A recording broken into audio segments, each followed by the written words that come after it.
Diego Michels akan segera menghadapi persidangan di meja hijau dalam waktu dekat karena berkas perkaranya sudah diserahkan ke pihak Kejaksaan Negeri Jakarta Pusat. Kuasa hukum Diego, Asnawi Paramitra dan rekannya mengaku Diego siap menghadapi meja hijau. Namun pesepak bola naturalisasi itu tak akan dijerat pasal dugaan penganiayaan berat seperti yang digembar-gemborkan korban bernama Mev Paripurna.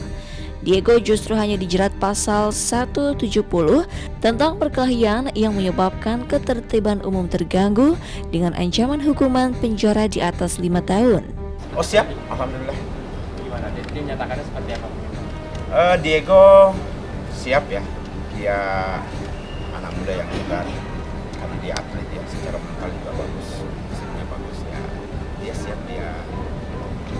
Artinya tetapi ya apa yang disangkakan itu memang ya Diego sendiri merasa bahwa itu sangat tidak masuk akal ya.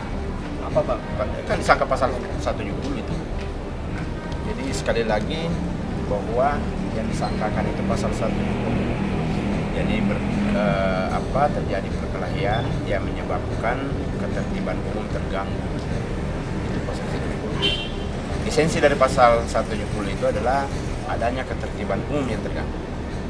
Nah, pertanyaannya, apakah basement itu masuk wilayah ketertiban atau wilayah umum?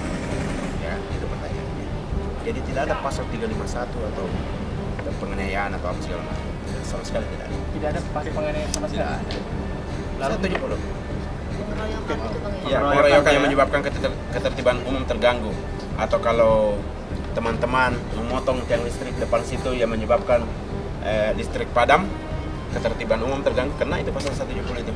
170 di atas 5 tahun ya ancamannya. Asnawi Paramitra membantah Diego dijerat pasal 351 tentang penganiayaan seperti yang diinginkan Mev Paripurna sebagai korban. Namun hal tersebut berbeda dengan pengakuan pihak Kejaksaan Negeri Jakarta Pusat yang menjelaskan bahwa Diego terjerat pasal 170 ayat 1, subsider ayat 2 dan juga pasal 351 tentang penganiayaan ringan.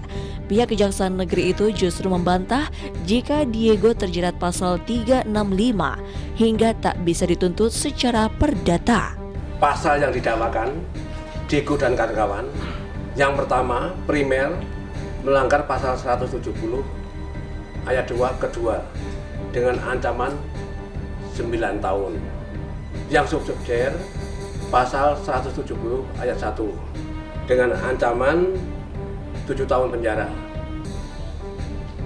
Atau kedua, melanggar pasal 351 ke 1 itu dengan ancaman 2 tahun dan 8 bulan. Pertama, primer 170 ayat 2, subsidiar 170 ayat 1, atau kedua 351 ke 1. 351 itu apa Pak? Penganiayaan ringan itu. Yang ancamannya 2 tahun dan 8 bulan. Berarti tidak ada 365 itu? Oh, enggak ada. Enggak ada 365. Enggak ada.